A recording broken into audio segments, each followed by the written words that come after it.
우리 하나님 말씀 한번 보도록 하겠습니다. 다 함께 일어나셔서 하나님 말씀 창세기 2장 9절에서 17절 말씀입니다. 구약 성경 2페이지입니다. 창세기 2장 9절에서 17절 말씀입니다.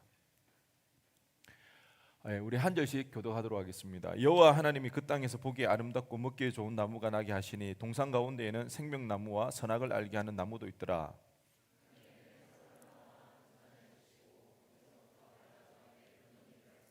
첫째 이름은 비손이라 금이 있는 하윌라 온 땅을 둘렀으며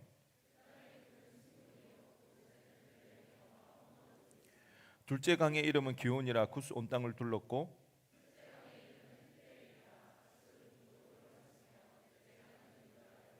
여호와 하나님이 그 사람을 이끌어 에덴 동산에 두어 그것을 경작하며 지키게 하시고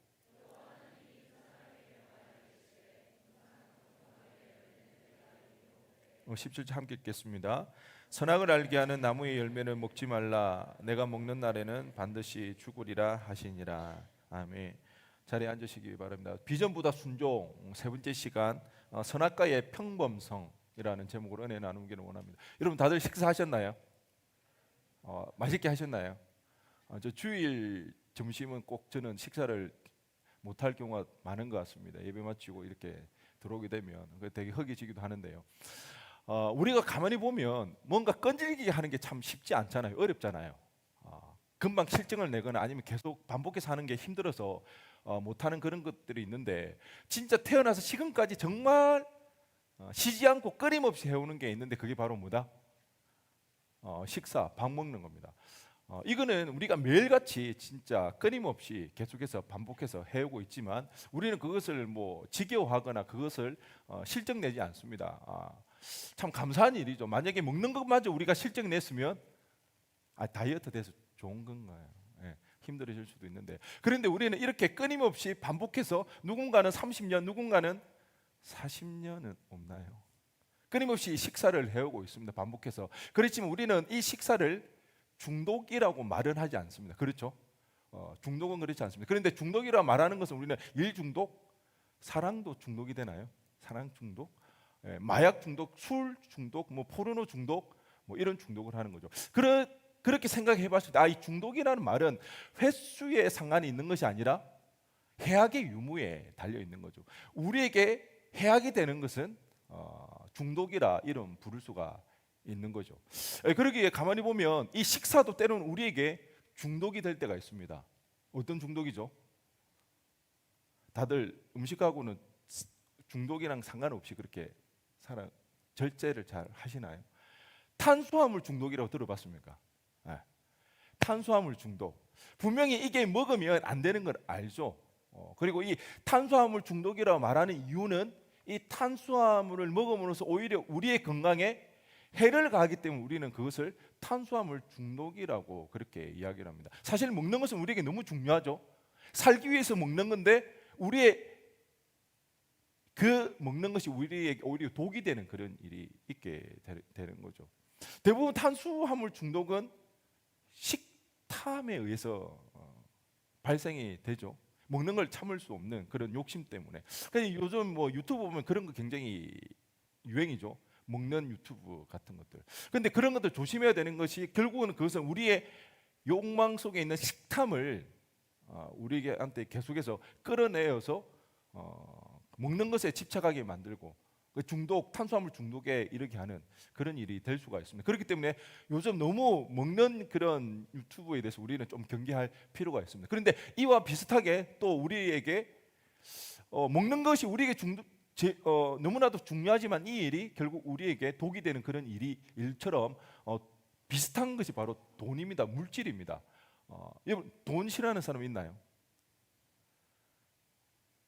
다 돈을 사랑하시나요? 돈은 참 중요합니다. 돈이 나쁘다고 말할 수가 없는 거죠. 우리 살아가는 데 물질이 너무 중요합니다. 그런데요, 우리가 살아가는 데서 너무나도 중요하고 필요한 이 물질이 때로는 우리에게 해를 가는 그런 일도 있더라는 것입니다. 전도서 5장 13절 말씀해 보니까 되게 재밌는 이야기가 나옵니다. 한번 읽어보겠습니다. 시작.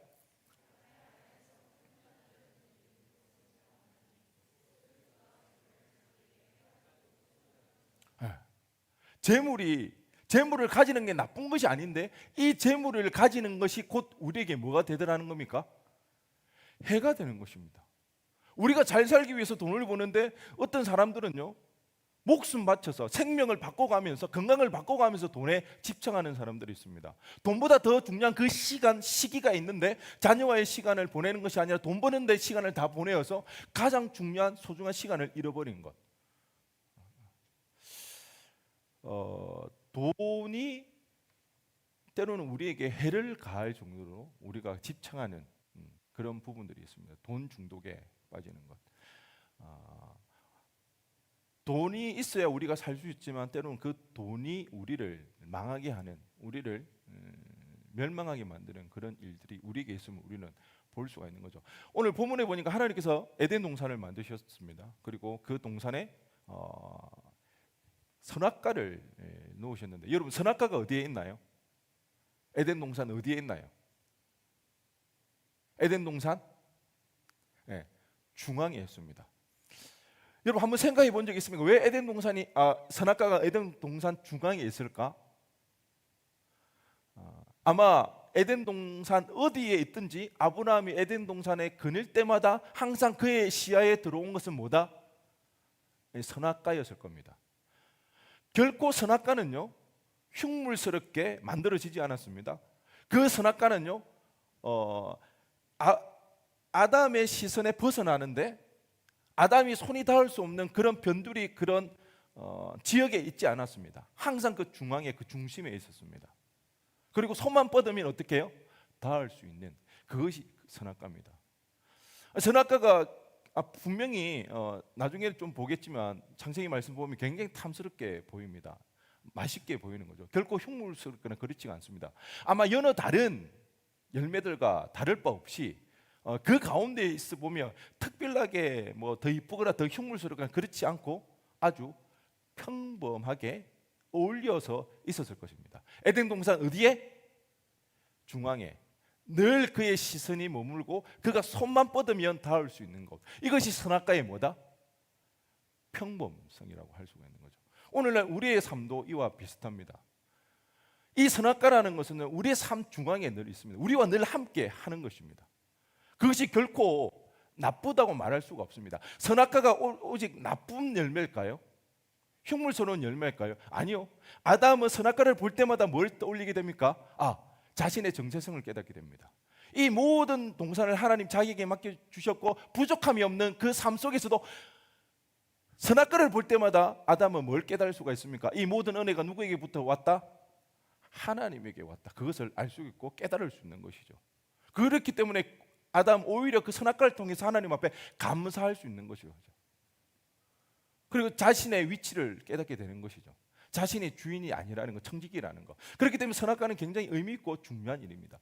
우리의 삶에 있어서 늘 이 선악과라는 것은 나쁜 것만으로 볼 수가 없습니다. 우리 삶 속에 늘 통용되어지고 사용되어지는 것, 꼭 우리에게 필요한 것들. 그렇지만 그것에 우리의 욕심과 우리의 욕망이 덧입혀졌을 때 오히려 그게 우리에게 독이 되는, 해가 되는 그런 것들이 있습니다. 그것이 우리에게 일이 될 수도 있고요. 그것이 우리에게 음식이 될 수도 있고 그게 우리에게 성공의 욕망이 될 수도 있습니다. 여러분에게 있어 선악과는 무엇입니까? 우리 삶에 필요하고 우리 삶에 늘 가까이 있는 것, 이 돈, 성공,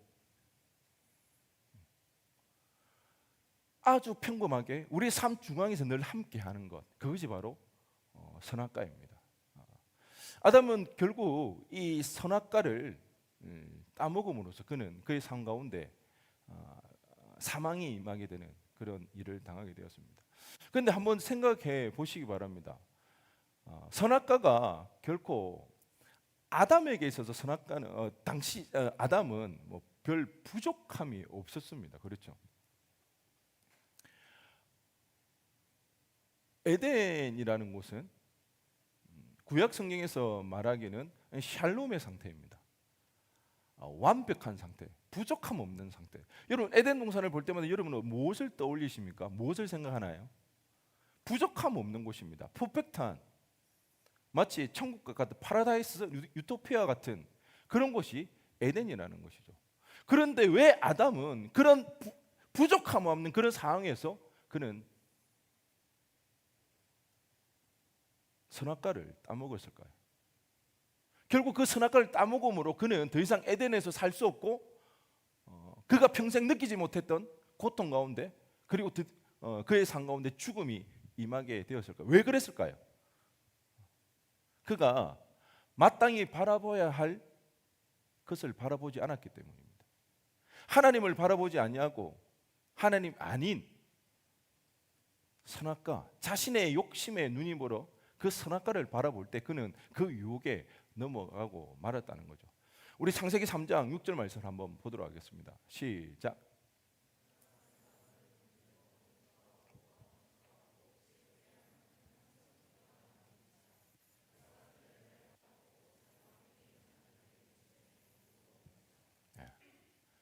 그 열매를 보니까 어땠다고요? 먹음직스러웠습니다. 그리고 보암직했고 탐스러웠습니다. 여러분 우리말에 우리 사자성어에 그런 말이 있죠. 견물생심. 원래는 관심도 없었는데 보니까 뭐 하고 싶더라? 가지고 싶더라. 인간은 그런 겁니다. 인간은 보게 되면 가지고 싶은 것입니다. 여러분 우리가 무엇을 바라보는가 그게 참으로 중요합니다. 아담도요.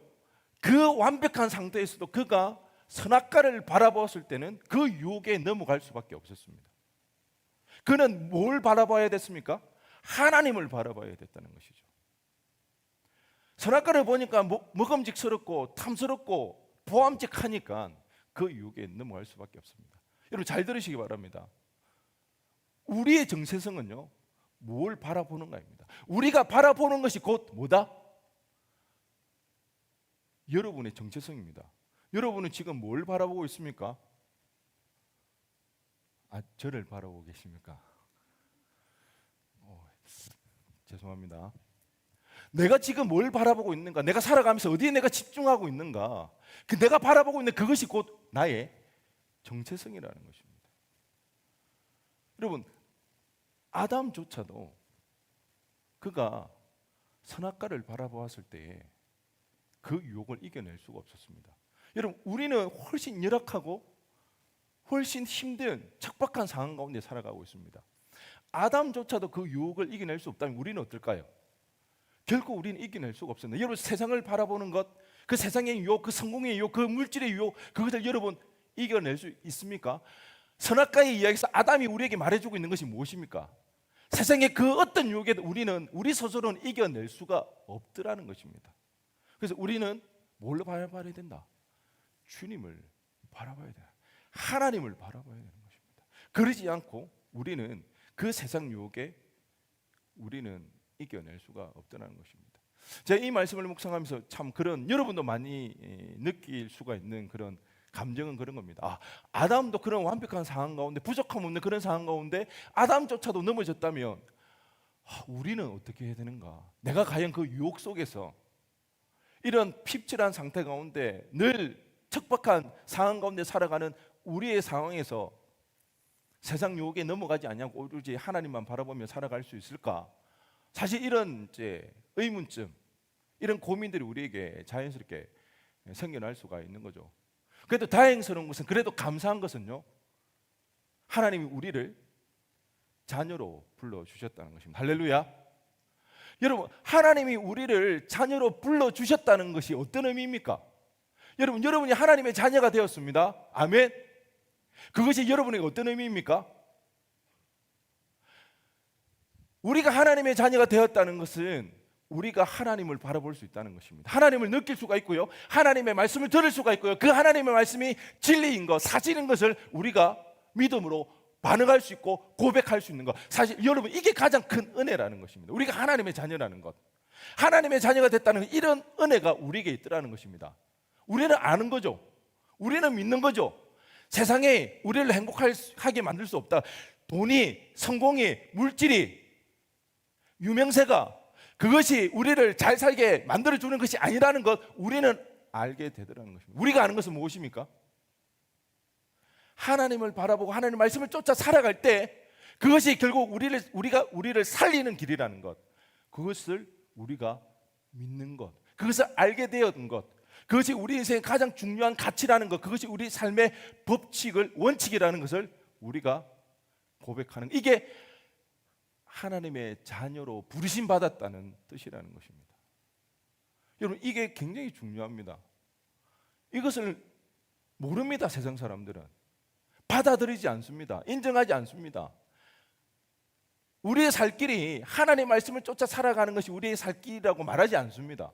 그러니까 그들은 자신의 방식을 쫓아, 쾌락을 쫓아 살아가는 것이죠. 물질을 쫓아 살아가는 것입니다. 왜? 그것이 자기를 살려줄 거라 믿기 때문입니다. 적어도 우리는 하나님의 자녀로 부르심을 받았고 그것이 은혜라고 고백하는 이유는 우리에게는 분명한 원칙이 있더라는 것이죠. 마침내 우리를 살려내는 그 길은 하나님의 말씀을 쫓아 살아가는 것, 그것이 은혜라는 것입니다. 여러분, 우리에게는 이 대원칙이 있습니다. 원칙이 있다면 그 다음부터 우리가 해야 할 것은 뭐냐? 뭘까요? 다들 순종이라고 이야기를, 순종 시리즈니까 맞습니다. 그럼 순종을 어떻게 해야 될까? 반복입니다, 여러분. 끊임없이 우리는 반복해야 합니다. 그럴 때 우리는 살아낼 수 있습니다. 성경이 말하는 것이 무엇입니까? 거룩해라, 순결해라, 하나님의 말씀대로 살아라, 그 이야기하죠. 그거 어떻게 해야 됩니까? 그래서 살아내기 위해서 말씀을 읽으라, 기도해라. 성경이 말하는 거 아주 간단합니다. 심플합니다. 처음부터 끝까지 그 이야기하는 것입니다. 네가 사는 길은 하나님을 말씀을 쫓아 살아가는 거, 그걸 위해서 뭐 해라? 말씀 읽으라, 기도해라. 이거 말고는 없으면 예배해라. 이거 말고는 뭐 다른 이야기 있나요? 아니, 이거밖에 없습니다. 우리는 이것을 우리 평생에 걸쳐서 끊임없이 반복해 나가야 되는 것입니다. 원칙이 있다면 이제는 그 원칙을 기준 삼아서 반복해 나가야 되는 것이죠. 원칙 없는 삶은요, 자기 눈에 보기 좋은 대로 살아갈 수밖에 없습니다. 자기 마음에 가는 대로 사는 인생이 원칙 없는 인생입니다. 우리는 그렇게 살면 안 됩니다. 만약 우리에게 이제 원칙이 생겼다면 이제는 끊임없이 반복해가면서 그것을 습득해 나가야 돼요. 가장 억울한 인생, 가장 불쌍한 인생이 뭔지 아십니까? 원칙은 알았는데 마지막 내 인생 끝에 가가지고 나는 그거 알고 있었는데 그렇게 못 살았던 거죠. 그만큼 억울하고 어리석은 일이 없더라는 거죠. 왜? 그의 삶 속에서 계속해서 반복해 나가는 삶이 없었기 때문에. 그는 원칙만 알고 삶을 그렇게 실제적으로 살아내지 못했던 것들. 그러기에 여러분, 반복해내는 것이 실력입니다. 뭐라고요? 반복하는 게 뭐다? 실력입니다. 여러분, 교회 늘 하는 이야기 똑같잖아요. 뭐 새로운 거 있나요? 해하래 새 것이 없다고 그랬는데 늘 하는 이야기가 기도하라, 말씀 봐라, 그거 아닌가요? 왜 계속해서 이 이야기 할까요? 성경에서 그렇게 말하니까. 우리 그거 안 하니까. 우리 평생 우리는 이것을 반복해 나갈 때 그게 우리에게 실력이 되어집니다. 여러분, 그 무라카미 하루키라고 아시죠? 세계적인 작가. 노르웨이의 숲, 해변의 카프카, 상실의 시대, 뭐 이런 책을 썼고, 그 대학 때 보통 상실의 시대 읽으면서 진짜 상실한 나의 마음, 나의 허무한 마음들을 막 달래고, 안 그럴 수도 있죠. 일본 작가인데 정말 세계적인 작가고요. 특히 일본보다 우리나라에서 더 인기가 많은 것 같아요. 뭐 출판도 하기 전에 예약하면 거의 뭐 몇만 부씩 나올 때마다 베스트셀러가 되고, 얼마 전에도 책이 하나 나왔더라고요.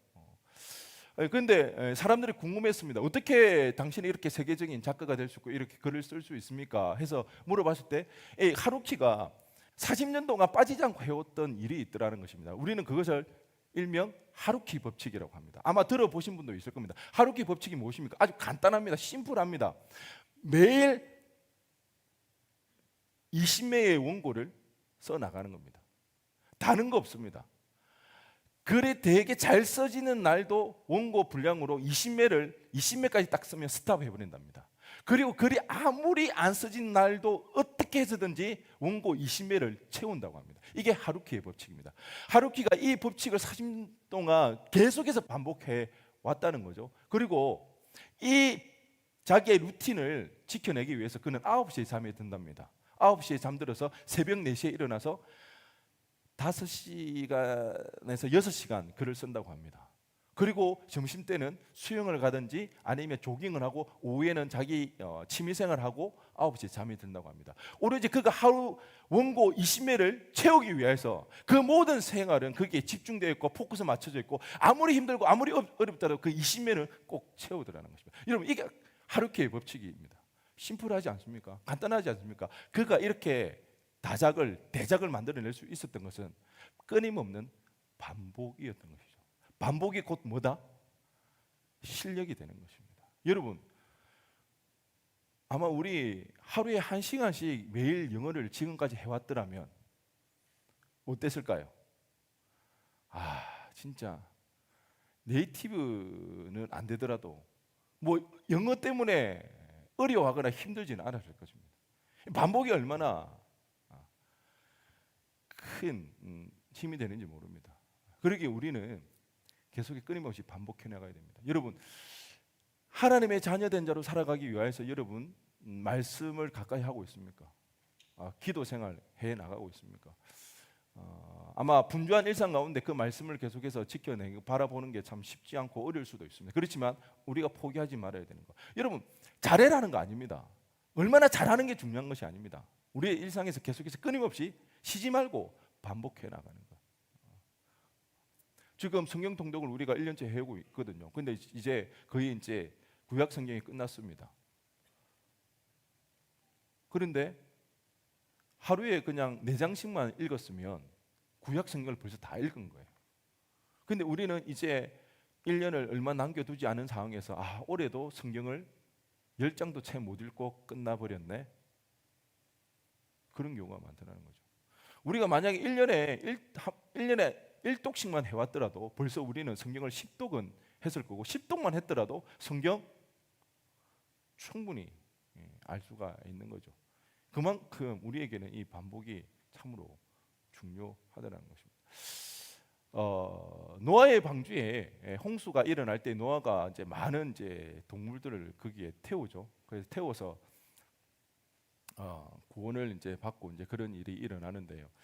홍수가 그치고 이제 땅이 이제 점점 땅에서 이제 물이 사라지기 시작합니다. 그리고 이제 물이 얼마나 빠졌는지를 알아보기 위해서 노아가 사용했던 동물이 새가 뭔지 아십니까? 노아가 밖에 떠나 보냈던 새. 오냐 비둘기? 아니 뭐라고?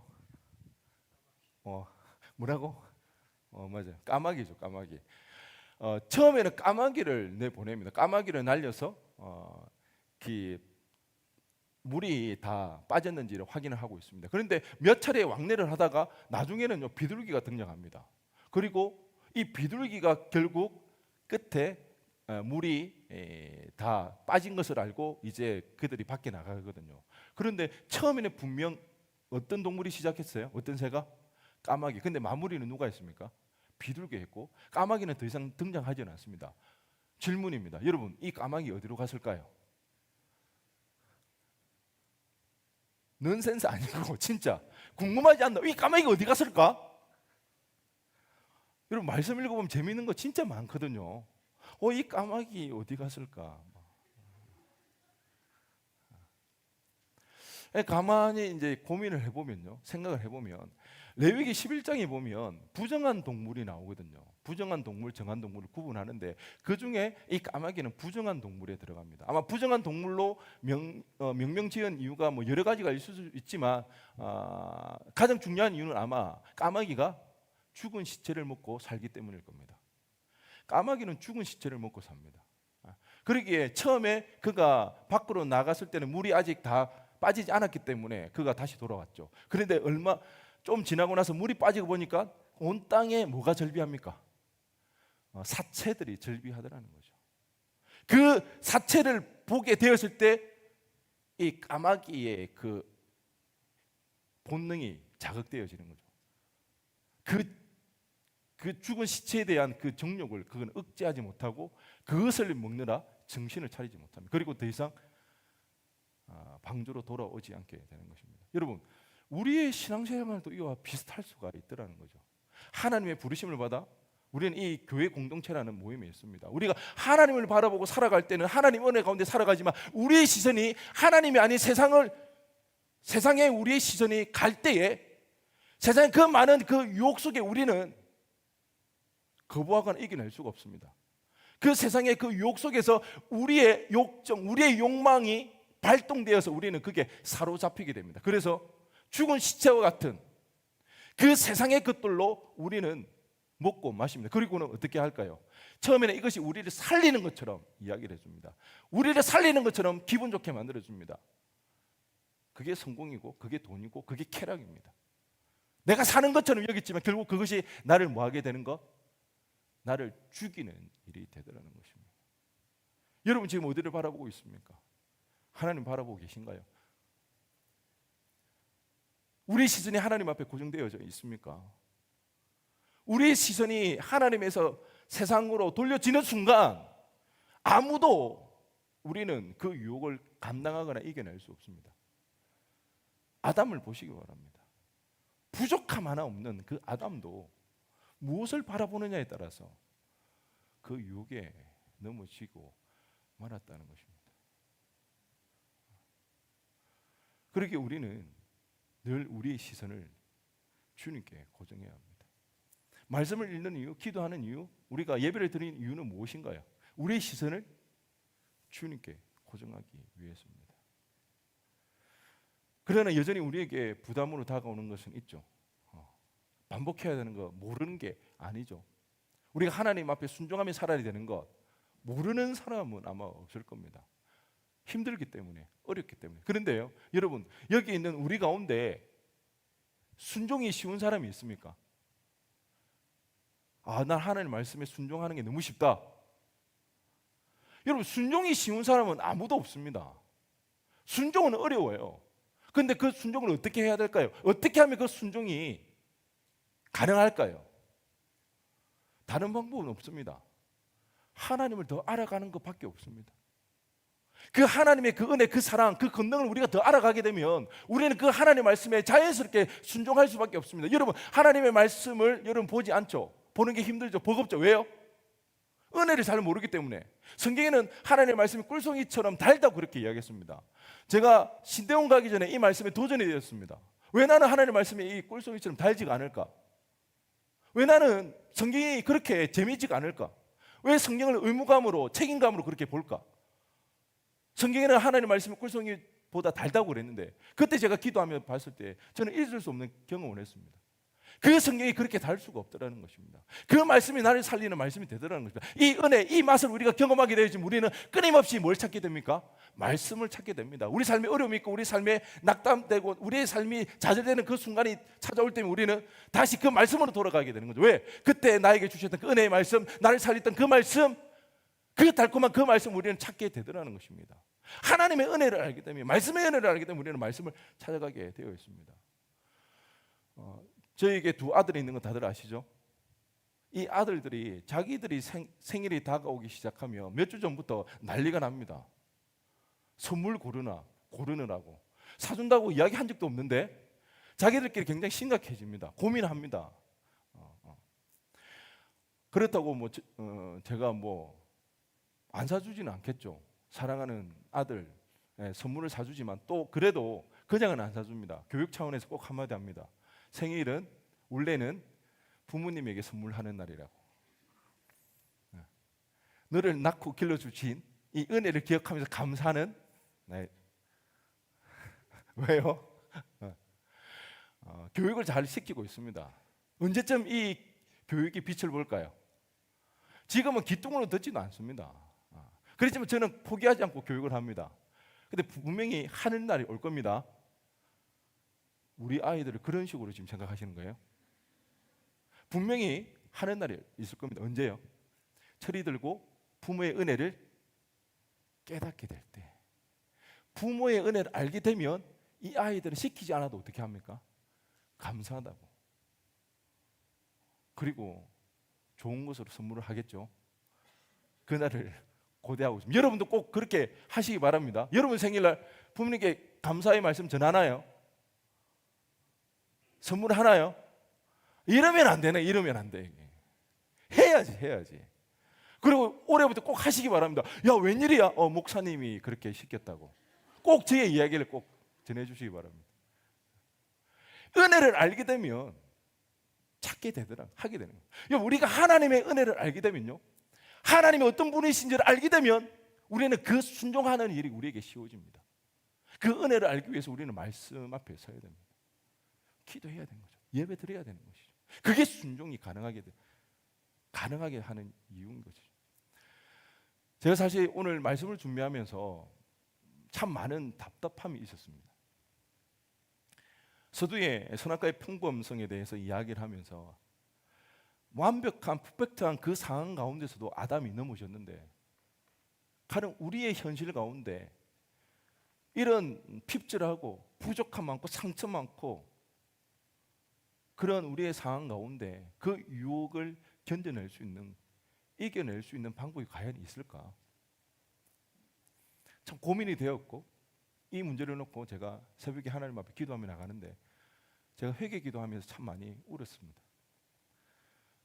하나님께서는 우리에게 가장 소중한 예수 그리스도를 우리에게 허락해 주셨는데, 말은 늘 주님이 한 분, 주님만이라면 부족함이 없고, 주님의 그 십자가 은혜, 그 은혜의 감격 속에서 우리는 그 복음이 있으면 그 하나만으로도 충분하다고 그러지만, 막상 우리 삶의 현재 문제 앞에서 다른 대안을 찾느라고 골머리를 앓던 제 자신을 보면서 하나님을 참 많이 회개해드렸습니다. 주님, 제가 그 복음의 능력, 십자가의 은혜를 잃어버리고 살았습니다. 내 안에 그 복음으로 더 이상 가슴 뛰지 않고 복음으로 인해서 감사하지 못하는 나의 연약함을 보면서 다시 한번 내 안에 그 십자가의 은혜와 그 복음의 능력이 회복하게 해달라고 그렇게 많이 기도했습니다. 여러분의 심장은 어떻습니까? 여러분 마음은 어떤가요? 그 십자가 은혜로 여러분 가슴이 뛰고 있습니까? 그 복음으로 여러분의 가슴이 뛰고 있으신가요? 유일하신 아들 독생자 예수 그리스도를 우리 위하여 보내주시고 인간의 몸을 입고 나의 죄를 위하여 십자가에 달려 돌아가신 그 십자가의 사랑, 그 십자가의 은혜. 복음이 있으면, 십자가 하나면 우리는 충분한데 그 은혜를 우리는 아직 몰라서, 우리가 아직 죄인되었을 때 그리스도께서 우리를 위하여 죽으심으로 하나님께서 우리에 대한 자기의 사랑을 확증하셨는데, 우리는 그 십자가의 은혜, 그 복음 외에 여전히 그 은혜를 누리지 못하니까, 그 십자가의 능력과 그 은혜를 잃어버리니까 다른 것을 찾고 다른 것을 구하고 있는, 저는 오늘 여기 있는 우리 모두가 다시 한번 그 십자가의 은혜를 회복하기를 간절히 소원합니다. 그 복음의 능력이 다시 우리의 심령 가운데, 우리의 삶 가운데 다시 살아 움직이기를 간절히 소원합니다. 사망 권세 깨뜨리시고 우리의 생명을 살려주신 그 십자가의 능력, 그 은혜가 다시 한번 우리의 마음을 약동하게 하는, 그래서 우리의 삶의 중심에 십자가를 꽂고 그 십자가만을 바라보며 하나님의 자녀로서 하나님의 말씀을 쫓아 순종하며 살아갈 수 있는 저와 여러분 되어지기를 주님의 이름으로 간절히 축원드립니다. 우리 시간 다 함께 일어나셔서 찬양하며 기도하며 나가도록 하겠습니다.